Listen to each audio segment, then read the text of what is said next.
Welcome to Debbie's Green, where we talk about issues that matter to the state, void of politics, fear or favor.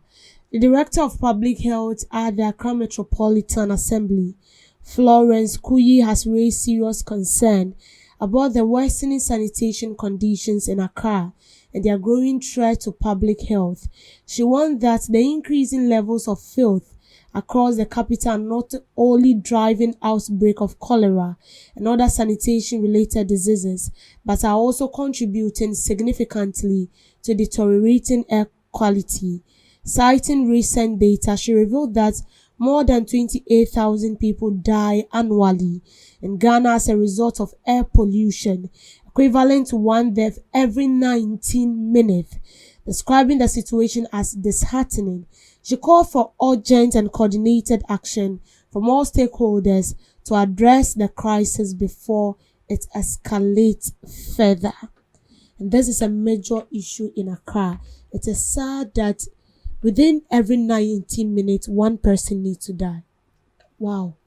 Then we are living in a danger zone. Seriously. And then taking Accra, which is the capital town of Ghana, and then looking at our sanitation, issues about our sanitation is very, very bad. It's very, very bad. And you see, the air we breathe is not only about the combination of the trees that gives us the air. We breathe in a lot of things within our system. And we live in a city that is overpopulated. Accra is overpopulated. The place is choked. But we have a lot of people tripping here every second. Why? Because they see this place as a place where they can have a good life. They see Accra. You know, when people hear Accra, and they see Accra to be USA in Ghana. Seriously. And they have this perception that this is where they can get more money. This is where they can make money for themselves.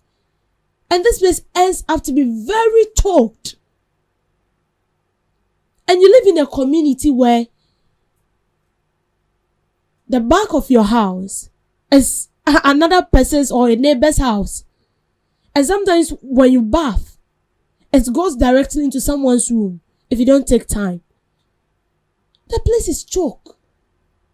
And that is why we're having sanitation problem. We don't really have, do we really have a specific place where we dispose our refuse as a community or as a city? Do we really have a place where we dispose our refuse? Now, just this Friday, when I closed from work and I was going home, I saw a trader.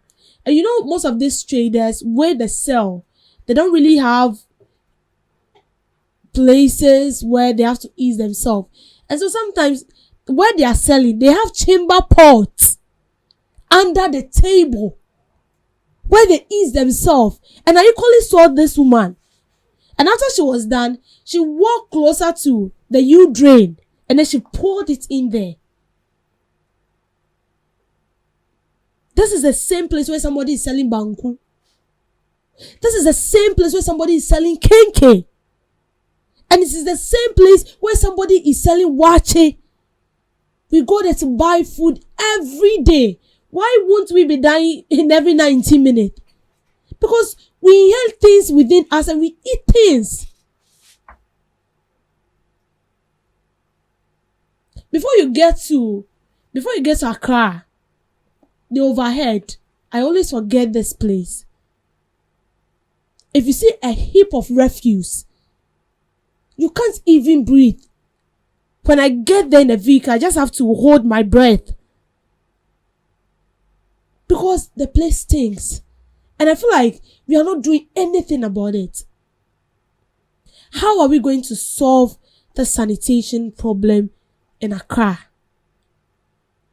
And now the Accra Metropolitan Assembly is saying that so far, 28,000 people have lost their life due to poor disposal of refuse. And we wouldn't say they are lying, because it's the truth. It's the truth. You go to a whole market and then they have only one refuse container. I wouldn't even go for Malam Junction. They have only one Zumilayo container. And sometimes you go there, they'll pack the refuse. Just say, I am mama a buso. And then you see refuse scattered about. It's smelling, but people are sitting there selling.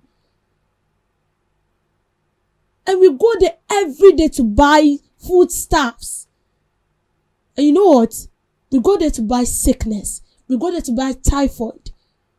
We go there to buy all manner of diseases. We go there to even buy heart attack. Because we inhale it within us. And I know we have law enforcers who ensure that this thing are placed within,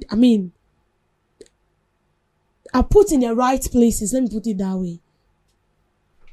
But it's not working. And the truth is, Accra needs to be decongested. We are overly congested, trust me. The city is choked. Accra is very, very choked. And I said the reason why we are choked is because everybody wants to come here. Why? Because even at the slightest application of something, you are supposed to do it in Accra. All the headquarters of those branches in remote areas are in Accra. And people have the notion that Accra is the gateway to making money. And that is why they are here. And then when they come here, they find out that they just have to find themselves in doing something else. That is why we have people living in kiosks. We have people living in slums. Then when you get to the marketplaces, you cannot breathe. Even on the streets, you cannot breathe. We need to do something about it. We need to work towards that. We need to recycle this refuse if necessary. See, some countries are making good use of their refuse. They don't just throw it away. They make good use of it. Let's also make good use of our refuse. We can use it in doing something else. Those refuse can be recycled like the plastics. It can be recycled into making chairs, into making cups. Some even use this plastic in making wristband, in making chains. We can use it. What is stopping us? The earlier we detect this, the better for us as a country. This is a serious issue that needs to be dealt with strategic measures. Because if each person dies within 90 minutes a day. Thank you for making time with me.